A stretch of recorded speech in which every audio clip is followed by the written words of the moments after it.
I-PAC team వల్లే 2019లో వైఎస్ఆర్సీపీ అధికారంలోకి వచ్చింది అంటూ కొంతమంది రాజకీయ విశ్లేషకులు చెబుతూ ఉంటారు. 2024 సార్వత్రిక ఎన్నికల సమయం ముందు ప్రముఖ ఎన్నికల వ్యూహకర్త ప్రశాంత్ కిషోర్ వైసీపీకి దూరమయ్యారు. వైసీపీకి ప్రముఖ ఎన్నికల వ్యూహకర్త ప్రశాంత్ కిషోర్ దూరమైన తరువాత వైసీపీ కూడా తన అధికారాన్ని అయితే కోల్పోయింది. వైసీపీ అధికారాన్ని కోల్పోయిన తరువాత ఐపాక్ టీం కూడా జగన్మోహన్ రెడ్డిని వదిలేసి వెళ్ళిపోయింది.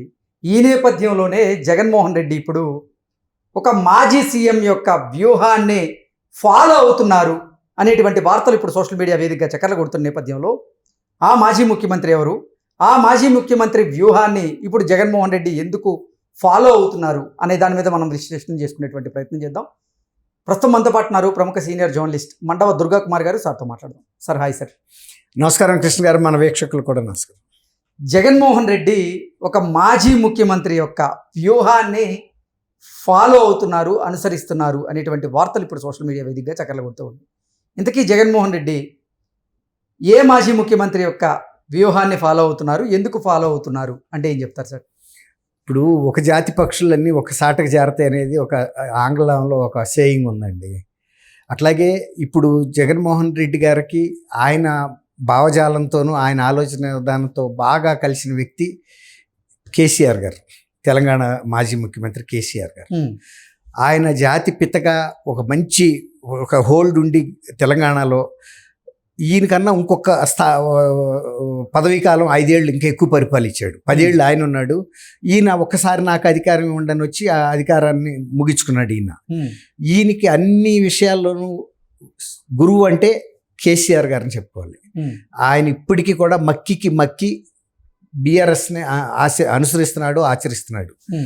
ఆయన్ని గెలిపించడానికి మొన్న 2023 ఎలక్షన్లో కూడా 23 నవంబర్లో జరిగిన ఎలక్షన్లో కేసీఆర్ గారు పరిస్థితి బాగాలేదని తెలిసి ఏదన్నా భావోద్వేగాన్ని మళ్ళీ రెచ్చగొడితే ఆంధ్ర తెలంగాణ మధ్యలో ఆయన గెలుస్తాడనే ఒక దింపుడు కళ్ళెం ఆశతో జగన్మోహన్ రెడ్డి గారు నాగార్జున సాగర్ డ్యామ్ మీదకి నీళ్ళన్నీ మేము తీసుకెళ్ళాలి, మాకు కష్టంగా ఉందని చెప్పి ఏదో డ్యాము బ్రిడ్జ్ గేట్లు పీక్కి వెళ్ళిపోవటానికి అన్నట్టుగా ఒక 1000 మంది సాయుధ పోలీస్ బలగాల్ని ఆ 29 అర్ధరాత్రి దింపి హల్చల్ చేశాడు బ్రిడ్జ్ డ్యామ్ మీద చేసి. అట్లా కనుక ప్రజల్లో కనుక ఒక భావోద్వేగం రెచ్చితే తెలంగాణలో బీఆర్ఎస్ గెలుస్తేనే ఆయన ఆశ.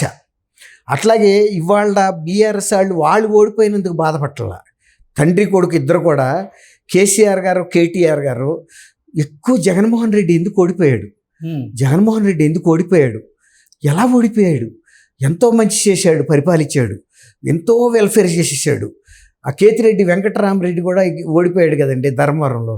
అదొకటి వాళ్ళకి బాగా ప్రజల్లోనే తిరిగాడు, ఎందుకు ఓడిపోయాడు ఆశ్చర్యాన్ని గురి చేస్తున్నారు. ఢిల్లీలో వెళ్ళి కూడా ఇదే మాట మాట్లాడుతున్నారు. ముందు వాళ్ళ పని ఢిల్లీ ఎందుకు వెళ్ళారో తెలీదు.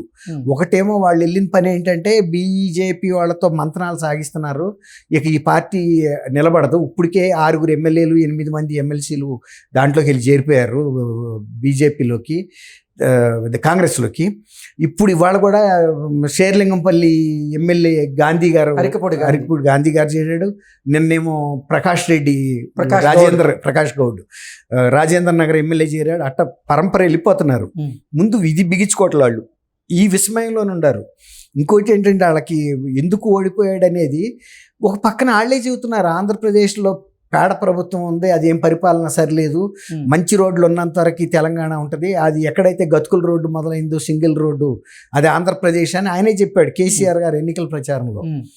తర్వాత అక్కడ కరెంటు కోతలు ఉంటాయి అని చెప్పాడు. తర్వాత కేటీఆర్ గారు కూడా అంతకుముందు సంక్రాంతికి మా స్నేహితులందరూ అక్కడికి వెళ్ళారు ఆంధ్రప్రదేశ్. వెళ్తే అసలు ఆ రోడ్లే చండాలంగా ఉన్నాయి, కరెంట్ లేదు. ఒకసారి మీ తెలంగాణ ప్రజలందరినీ మా ఆంధ్రప్రదేశ్కి పంపండి, వాళ్ళకి తెలిసి వస్తుంది మీ ప్రభుత్వం ఎంత బాగుంది అనేది వాళ్ళు ఆంధ్ర ఫ్రెండ్స్ అందరూ చెప్పారు. అక్కడ కరెంట్లు లేక ఉక్కపోతతో రాత్రిళ్ళు అలమటిస్తున్నారు, రోడ్లేమో కచాటుగా ఉన్నాయి, ఏదీ బాగాలేదని చెప్పారు వాళ్ళే. మళ్ళీ ఎందుకు ఓడిపోయాడని వాళ్ళే విస్మయం ప్రకటిస్తున్నారు. నిజానికి వాళ్ళ ప్రభుత్వమే బెటర్గా పనిచేసినా వాళ్ళు తెలంగాణ ప్రజలు వాళ్ళని ఓడించారు. ఎందుకు ఓడించారంటే అహంభావంతో వీళ్ళ ప్రవర్తన బాగాలేదు, వ్యక్తిగత ప్రవర్తన, ఎవరిని ఖాతరు చేయట్లేదు, కుటుంబ పాలన సాగుతుంది అనేది ఇవన్నీ ఉన్నాయి. తర్వాత వీళ్ళు పెద్ద పెద్ద ప్రాజెక్టులు ఎక్కువ పర్సంటేజీలు తీసేసుకున్నారు, వాళ్ళు విపరీతంగా డబ్బు సంపాదించారు. కవిత గారు ఇళ్ళ మీద, తర్వాత ఆమె అక్కడ ఢిల్లీ వెళ్ళి లిక్కర్ కేసులో ఇన్వాల్వ్ అవటం అప్పటికి జరిగినాయి. అరెస్ట్ కూడా చేస్తారని కూడా చెప్పి బీజేపీ చేయలేకపోయింది. ఏదో మొహమాటానికి పోయినందుకు ఇప్పుడు బీజేపీ కూడా దెబ్బతింది. ఇక్కడ వీళ్ళ ఇద్దరికి ఉన్న స్నేహం ఎంత అంటే అసలు ఆంధ్రప్రదేశ్కి తెలంగాణ ప్రభుత్వం విభజన హామీ చట్టం ప్రకారం ఇవ్వాల్సిన బాకీలు కూడా ఆయన అడగటం మర్చిపోయాడు. అన్నీ కూడా దఖలు పరిచేశాడు. బాకీలు ఉన్నా కూడా భవనాలు కానీ, కార్యాలయాలు, ఇంకా ఆస్తులు అన్నీ. అంత స్నేహభావంతో ఉండి ఆయన ఇప్పుడు ఓడిపోయిన తర్వాత కూడా బీఆర్ఎస్ వాళ్ళు ఏమంటారన్నారంటే, మేము ఎందుకు ఓడిపోయాం, మేము ప్రజలకు బ్రహ్మాండమైన మేలు చేశాం, ఇది ప్రజలు తప్పే, వాళ్ళకి అదృష్టం లేదు బీఆర్ఎస్ ప్రభుత్వాన్ని కొనసాగించి సేవలు పొందటానికి, మేమేం చేస్తాము అంటే ప్రజలదే తప్పు అన్నట్టు మాట్లాడుతున్నారు. అదే పందాన్ని ఈయన కూడా పాటిస్తున్నాడు. మేము బాగా చేశాము, ఎందుకు ఓడిపోయాం మాకు తెలియట్లేదు, ఎవరో మోసం చేశారని తెలుస్తుంది కానీ మేము అందుకు ఆధారాలు చూపించలేకపోతున్నాము, ఇక పైన అడిగి తెలుసు, కింద అడిగి తెలుసు, ఈ 11 మందితో నేను మాత్రం ఏం చేయగలుగుతాను ఇక అని ఆధ్యాత్మిక వేదాంత ధోరణిలో మాట్లాడుతున్నాడు.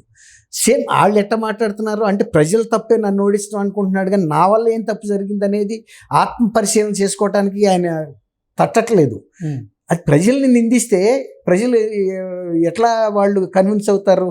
నువ్వు ఒప్పుకో, ప్రజల ముందు వెళ్ళి ఏమేమి తప్పు చేసావో నువ్వు చెప్పకపోయినా నీ మంత్రులు, మాజీ మంత్రులు, ఎమ్మెల్యేలు చెబుతున్నారు కారణాలు, మేము ఓడిపోవటానికి ఏమేమి కారణాలు ఉన్నాయి, జగన్మోహన్ రెడ్డి వ్యక్తిగత వ్యవహార శైలి ఎలా ఉంది, తర్వాత ఏ అవినీతి కుంభకోణాలు చేశాడు, దాని మూలాన ప్రజలందరూ నష్టపడ్డారు, డబ్బులు పెట్టి లిక్కర్ కొనుక్కోవటానికి తాగటానికి కూడా స్వేచ్ఛ లేని పరిస్థితి, తర్వాత పోలీస్ దాష్టికాలు, తర్వాత మా ఎమ్మెల్యేలు అసెంబ్లీలో మాట్లాడిన బూతులు, ఇవన్నీ చెబుతున్నారు.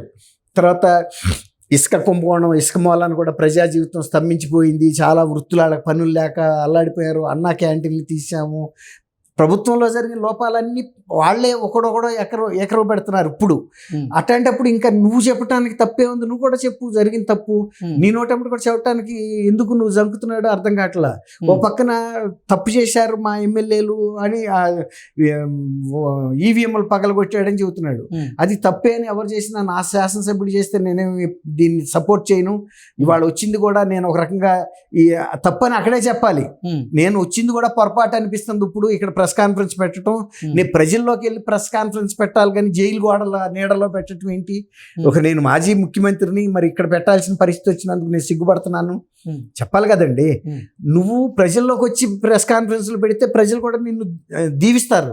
నువ్వు ఎప్పుడు నీ జైలు పక్షిలాగా జైలుకి ఎందుకు, ఆయన ఎక్కడ పోతాడు, పిన్నెల్లి ఆయన రిలీజ్ అయ్యి వస్తాడు, జీవితకాలం 10 మర్డర్లు చేసినాడు కూడా జీవితకాలం జైల్లో ఉన్నాడు. సార్ 2019లో జగన్మోహన్ రెడ్డి అధికారంలోకి రావడానికి కారణం అసలు ఐపాక్ టీము, అలాగే ప్రశాంత్ కిషోర్ గారు అంటూ కొంతమంది అభిప్రాయాన్ని వ్యక్తం చేస్తూ ఉంటారు. అయితే ఎన్నికలకు ముందు, మొన్న జరిగినటువంటి ఎన్నికలకు ముందు ప్రశాంత్ కిషోర్ గారు జగన్మోహన్ రెడ్డికి దూరం అయ్యారు. అలాగే జగన్మోహన్ రెడ్డి అధికారాన్ని కోల్పోయిన తర్వాత ఐపాక్ టీం కూడా ఇప్పుడు జగన్మోహన్ రెడ్డిని వదిలి వెళ్ళిపోయినటువంటి నేపథ్యంలో జగన్మోహన్ రెడ్డి గారు కేసీఆర్ గారి వ్యూహాన్ని ఫాలో అవుతున్నారు అనేటువంటి వార్తలు వస్తున్నాయి. జగన్మోహన్ రెడ్డి గారు కేసీఆర్ గారి ఎటువంటి వ్యూహాలని అనుసరిస్తున్నారు అంటే ఏం చెప్తారు? ఇప్పుడు కేసీఆర్ గారిలో మొన్నటి వరకు ఓ వ్యూహం అమలు చేశారండి. ఇది ప్రజలదే తప్పు, మమ్మల్ని గెలిపించుకోపాటం అని. ఢిల్లీ వెళ్ళిన తర్వాత కేటీఆర్ గారు ఒక మాట అయితే ఫస్ట్ టైం మాట్లాడాడు, ఇది కొంత ప్రజలకి మాకు మధ్యలో కొంత గ్యాప్ వచ్చేసింది, దాని మూలాన మా ఓటమి జరిగిందని. అంటే ఫస్ట్ టైం ఒప్పుకున్నాడు. కాబట్టి జగన్మోహన్ రెడ్డి గారు కూడా ఆయన కూడా బాణీ మార్చుకోవాలి. ప్రజల్ని నిందించడం బదులు నేను కొన్ని తప్పులు చేశాను, పరిపాలన వదిలిపెట్టేసి వ్యక్తిగతంగా నేను డబ్బులు సంపాదించుకోవడానికి ప్రాధాన్యత ఇచ్చాను, దాని మూలాన ఈ కుంభకోణాలన్నీ కూడా జరిగి ప్రజల డబ్బులన్నీ కూడా ఇవాళ ప్రజా జీవితంలో చలామణి లేకుండా అవి వేరే మార్గాలకు వెళ్ళిపోయినాయి, ప్రజలు తల్లడిల్లిపోయారు. ఇక ఈసారి కనుక నేను అటువంటి పనులు చేయను, చేసిన దానికి కూడా నేను కొంత మూల్యం చెల్లించుకుంటాను, ఈ డబ్బులతో నేను చేయగలిగేది ఏం లేదు, పూర్తి ప్రక్షాళన జరగాలి, ఆయన ఆత్మ పరిశీలన చేసుకోవాలి. ఇదిగో ఈ కుంభకోణాల్లో ఇంత వచ్చినాయి. ఎందుకంటే నేను ఎందుకు చెబుతున్నా అంటే రాజశేఖర రెడ్డి గారు కూడా ఇడుపులపాయలో ఎస్ఐన్ ల్యాండ్స్ చాలా ఆక్రమించుకున్నాడు, కొన్ని 100 ఎకరాలు. కానీ అదే శాసనసభలో ఆయన బహిరంగంగా స్వచ్ఛందంగా నా తండ్రి రాజారెడ్డి గారికి తెలియక ఆయన అంత చదువుకోలేదు, రాజారెడ్డి రాజ్యాంగం అని ఇప్పుడు అంటున్నారు కదా, ఆయన అంతకు ముందర కూడా అదే రాజ్యాంగాన్ని ఫాలో అయ్యి అసైన్డ్ ల్యాండ్స్ అన్ని ఆక్రమించి ఇడుపులపాయి ఎస్టేట్లో కలిపేశాడు. కానీ ఆయన టైంలో కొంత విడగొట్టేశాడు. ఏదైతే అసైన్మెంట్ ల్యాండ్స్ ఉన్నాయో తెలియక జరిగిన పొరపాటుకి నేను సభలో చెప్పి దాన్ని విడగొట్టి ఇచ్చేస్తానని చెప్పాడు. ఆ మ్యాగ్నానిమిటీ అనేది మనిషిలో వచ్చిన రోజే మార్పు తెలుస్తుందండి. ఈయన ఇంకా నేను ప్రజలకు సేవ చేశానని చెప్పటం కాదు, తప్పు జరిగిన సాటి ఒప్పుకో ధైర్యంగా, ఎస్ ఇసుక కుంభకోణంలో నాకు ఇన్ని కోట్లు వచ్చినాయి, నేను ఇవాళ మీకు ఇవ్వదలుచుకున్నాను, ఇచ్చేస్తాను, నాకు వైరాగ్యం వచ్చింది, నేను తండ్రి టైంలో సంపాదించుకుంది నాకు చాలు అని చెప్పాలి. ఆ ధైర్యం అతనిలో వచ్చినాడే ఇప్పుడు కనీసం వీళ్ళు ఇప్పుడు బయటపడుతున్నారు మా వల్ల కొన్ని తప్పులు జరిగినాయి అని. అట్లాగే ఇసుక కుంభకోణమే కాదు, తర్వాత లిక్కర్ కుంభకోణం, అసలు నేను మద్యపాన నిషేధం అమలు చేయలేకపోవటం అనేది నాకు ఘోర వైఫల్యం.